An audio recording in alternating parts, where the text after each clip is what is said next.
Okay, it doesn't tell me how many minutes. Okay, so this is a training about customer service and emotional de-escalation and emotional control. So you can use these principles in life, in general, and in customer service. So this, when I first drew this was Alicia, but pretend that this is you or this is you, Faith. So it's important to see yourself sometimes from top down. If you can, some people can do it, some people can't, where they take themselves out of their head and look down at their own body. You guys ever tried that? No. Okay, practice it.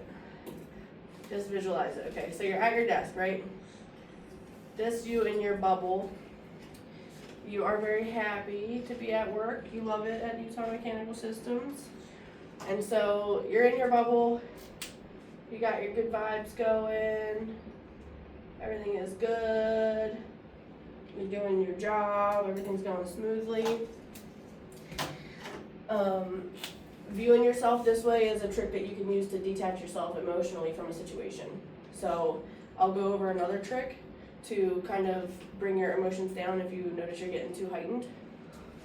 Like to see yourself like from a third party. Like pretend you're like a cameraman in Mario. Do you remember that game? You might be too young. Oh, Faith. But there's like a cameraman that follows you around in Mario, and sometimes you can see it in the mirror. But like, you know when you're playing video games and you see the character on screen? Look at yourself like that. And that's a way to bring yourself back to your logic brain. Okay, here's the customer that's angry, okay? They are in an angry bubble, and they have angry energy, frustrated energy. They're gonna call on the phone. This could be like a boyfriend or a friend or a coworker, okay? This is a good person, they're just emotionally dysregulated, so they're gonna say hurtful, mean things. And it's important that you separate like who they are with like what they're saying. Okay, so what they're saying is not usually who they are. Most people are good people. You will get some scumbags, but most people, if they're just upset, and it's not like they're a bad person. Okay, so we have to recognize that the state that they're in is something that is not reflective of like who they are, and we have to help them get out of it. Like that's our responsibility as humans, I feel like, to spread joy and like help everyone around us. So this could be your boyfriend yelling at you, but in this situation, it's a customer, okay? They're gonna call you on the phone and be angry. And some people, they try to be really angry on purpose so that they can get this person to do what they want and be upset also, which motivates them to do whatever they want and become under their emotional control. It's important to stop this from happening and don't let their energy change your energy, and you keep the power in this dynamic. You stay in control. You decide, I'm gonna take control of this situation. I'm gonna spread my happy energy over to them. And I'm gonna fix this. I'm gonna de-escalate the situation. We're gonna come up with a problem. This person will be happy. And that is basically what this is gonna be about. So, I'm gonna talk to you today about how to do this, how to protect yourself, how to block this from affecting you emotionally. And then I'm gonna talk about how to do this, how to send your energy over to them and your power over to them to control the situation, to de-escalate the emotion and then get to the root cause of the problem. This is really important in marriages as well. Faith, have you ever had an argument with your boyfriend and you at the end you're like both upset and didn't come up with like a solution? This will help that, okay? And it just takes training. So we're gonna identify something really difficult that happened in your life. So I'll go first. When I was younger, I'm gonna write with blue. When I was younger, I lived in a small apartment We didn't have electricity or running water or food most of the time. And I wasn't allowed to go outside because I lived in a really dangerous neighborhood. So I was trapped inside with no food, and my parents were never around because they were out working or doing drugs or drinking. And I didn't die, even though I didn't have a lot of food and electricity or a way to flush the toilet. I survived, and I got out, and I built a good life for myself. And so whenever I'm really stressed out and I have a problem and I feel overwhelmed, like how am I gonna fix this? How am I gonna get out of this? I transport my mind back to that little apartment on Ritter Avenue. Okay, it was on Ritter Avenue in Baltimore on the city-county line. Really bad neighborhood, lots of drugs and crime and stuff. Really scary place to grow up. I didn't think I was gonna get out alive, but I did, and so I pull power from here. And I'm like, okay, look, if I can live through this, I can take power from this, and I can get through anything. I can handle this angry customer. I can handle this argument with my husband. I can handle these things in my business that I don't understand. And I just anchor to that. That's a coping mechanism. I feel like it's a healthy one. I don't know if it will work for you, but if you haven't tried it, I would recommend it. So, Faith, would you like to just briefly tell us something really difficult that you went through in your life? Like maybe it was moving or a breakup or something like that. I guess when I was younger, I got put in like foster care for a little bit. Okay. Okay, and that must have been really stressful and like uncertain because you didn't know what was gonna happen, right? Mm-hmm. But here you are, and now your life is pretty predictable, right? So you figured out a way to cope with that, and so you can take power from that, from your past, because you have proof that you did something really hard that was stressful and uncertain, and you came out on top and everything's okay. How about you, Vicky? What's something that was really hard for you? I don't know. I had a really You have an easy life? Like I literally, I mean, normal suburban. My parents are Vicky's still, like, I'm spoiled. my parents are still married. I don't have anything hard in my life. Have you ever had a pet pass away? Oh, my dog did die last Okay, year. the dog died. Okay, Sucked. this is something that's very difficult. My dog was 13. Okay, so your dog passed away. That was probably a really sad day, but 7 months. sad month. Yep. But life kept going on, right? And you have the opportunity to maybe get a new dog. No more new dogs. Okay. I get a cat. Okay. Okay. So the things that you did mentally during this time to get through this, you borrow that power. Okay. I cried Yes. a lot. I cried a lot too. So basically, we want to borrow power from our past experiences to send over to the customer or the person that's angry or frustrated or emotionally dysregulated. This is going to help them regain control and calm down so that we can actually solve the problem. Okay, so there are steps to this. Can you bring up the picture I sent in the group chat?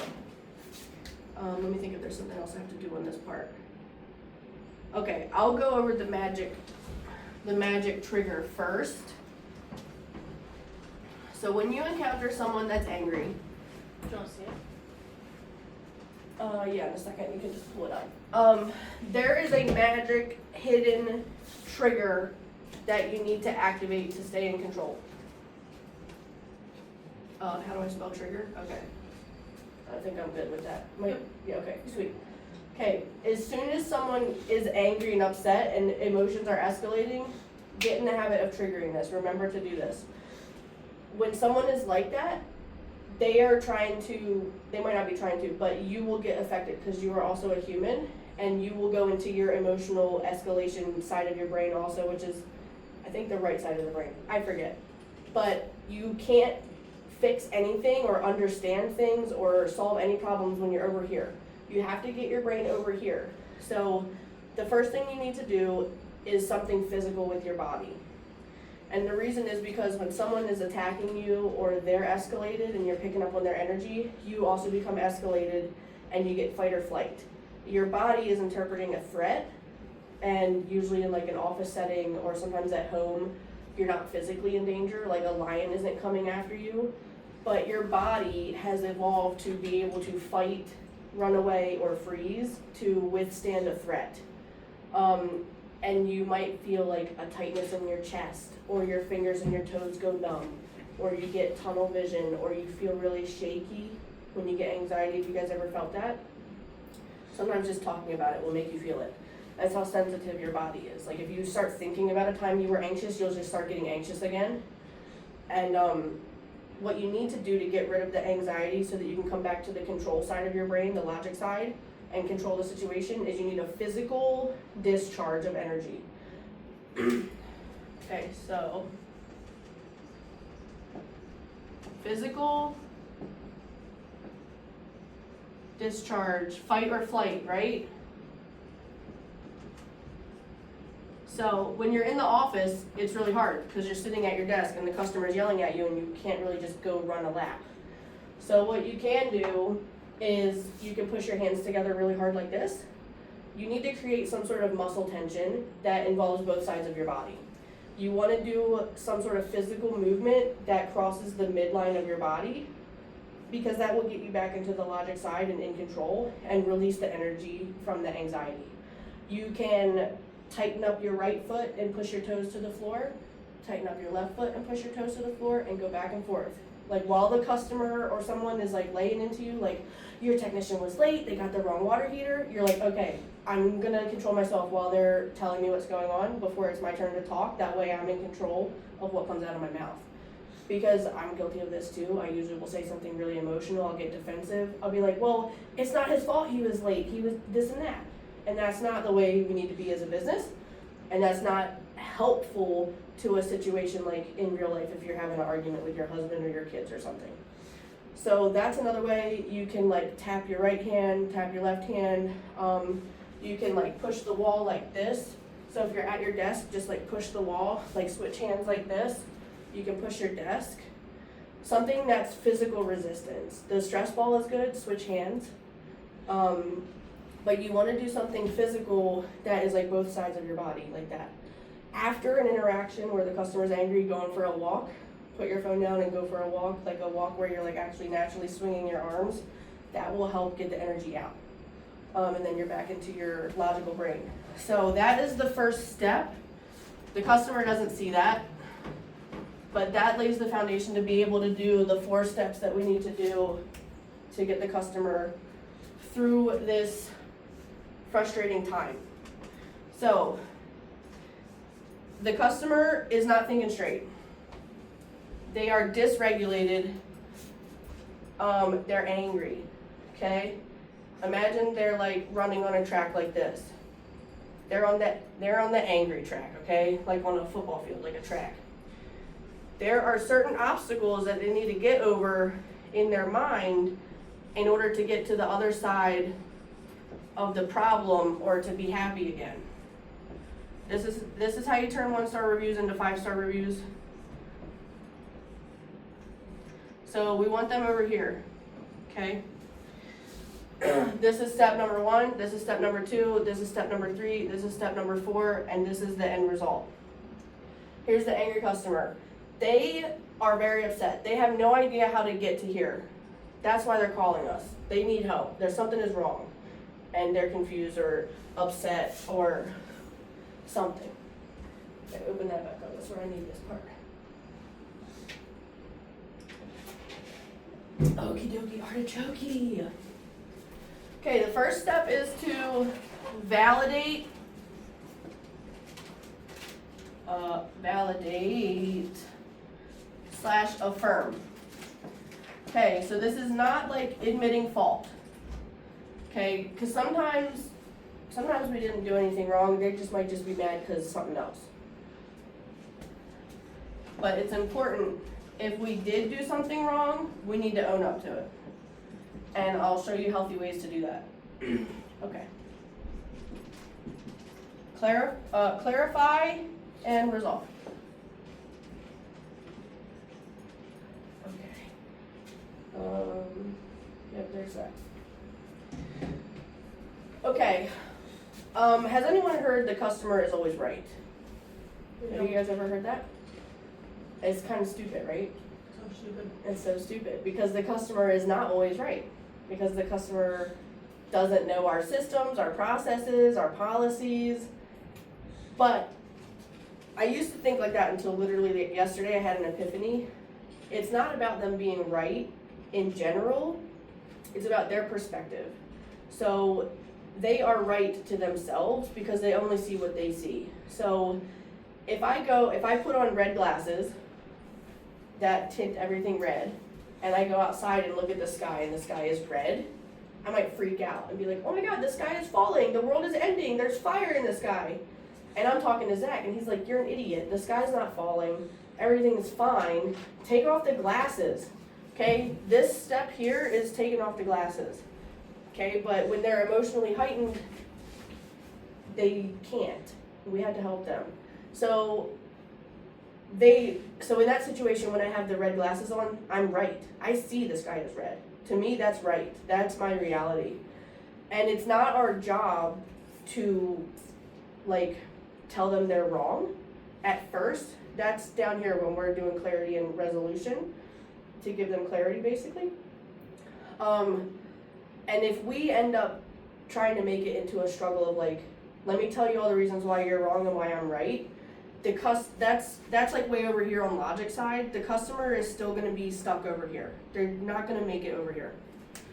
So this is your emotional side of the brain, Right here is where we switch to logic, step 3. We can't skip steps, we have to go in order. And then number 4 is logic side of the brain for the customer. So when Zach's like, take the glasses off, that's step number 4. I'm still over here and I'm looking at all these obstacles I can't get over there. So our job as humans in life is to take this person by the hand and gently walk them through these steps with professionalism, logic, peace, calm, and power. So some examples of validate. So the customer will say, I can't believe your technician was late. I took off work for this. You guys are so unprofessional. I'm going to leave a 1-star review. I hate this. I'm calling someone else. I'm never calling your company again. You're going to validate them. You're going to say,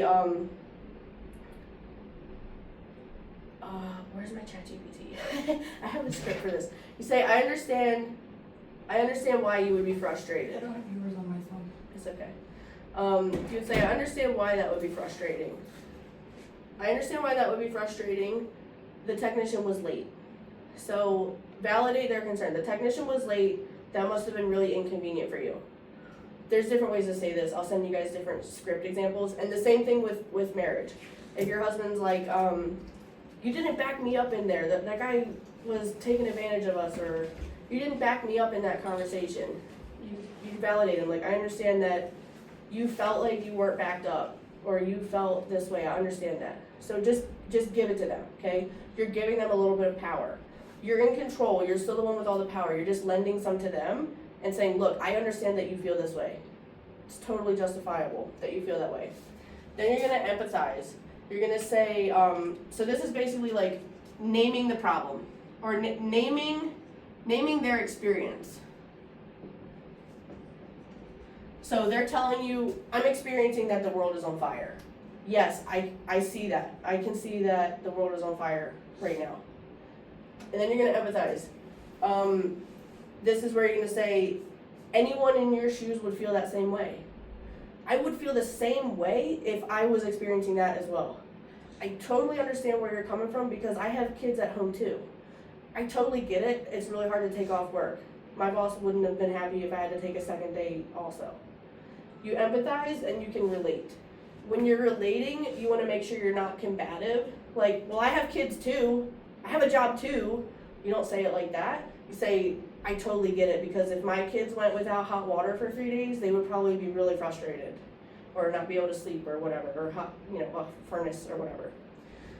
So then this is where you're saying, I'm in your shoes. I'm sorry about that.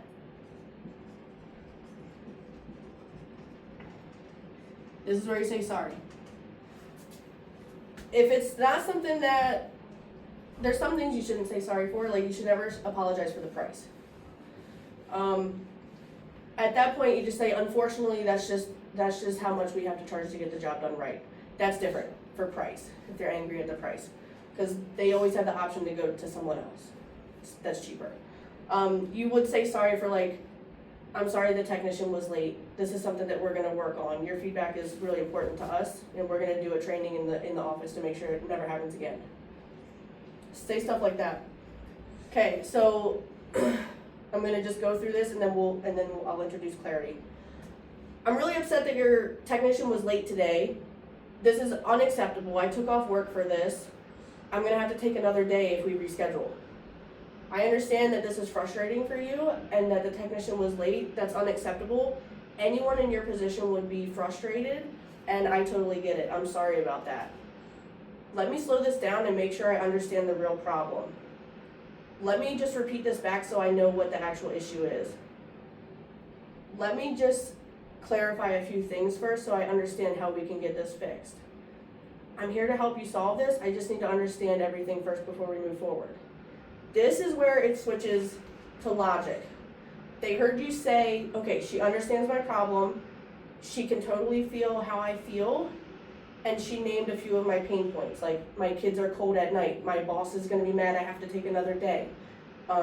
This was an inconvenience for me because I have another meeting. So we named those things, and in their head they're thinking, okay, they're listening, they understand, we're ready to start solving the problem now. And this, when we hit clarity, and you sound professional and confident, and you're giving them a little bit of your power, and you're like, let's figure this out together. I'm on the same side as you. That's where they switch over to logic. The next thing is, there's a couple ways you can say this. You definitely want to repeat it back to them on this step. You want to say, so it seems like you're really frustrated because the technician was late and you expected him to be there at a certain time because you had an obligation after our appointment, and now you're going to be late to that. Is that what the problem is? And they might say yes, and this and this. They might say other stuff.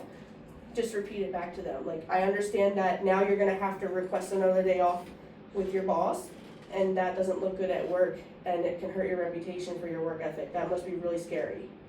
Something like that. And then you say, here's what I can do to help you out.